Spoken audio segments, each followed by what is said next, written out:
நம்ம இன்றைக்கி சோம்பேறி மோமோஸ் தான் பண்ண போகிறோம். அதுக்கு ஃபஸ்ட்டு வெங்காயத்தை நல்லா குட்டி குட்டியாக சாப் பண்ணிவிட்டு அதுக்கப்புறம் தேவையான வெஜிடபிள்ஸ்லாம் போடணும்.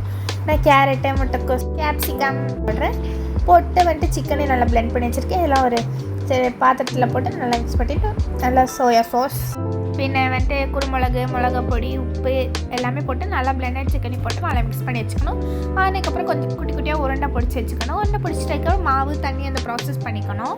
ஒரு 3-4 டைம் பண்ணிவிட்டு தனியாக எடுத்து வச்சுட்டு இட்லி சட்டியை நல்லா சூடு பண்ணிவிட்டு அதுக்குள்ளே சரி இட்லி என் கை எப்படி ஆயிடுச்சு பாருங்கள். அப்புறம் வந்துட்டு உள்ள மெதுவாக வச்சுட்டு அதுக்கப்புறம் பக்கத்துலேயே ஒரு 20 மினிட்ஸ் வச்சுக்கலாம்.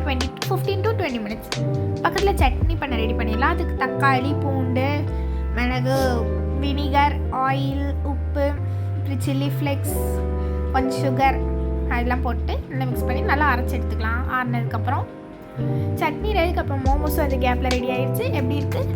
சூப்பர். ஓகே.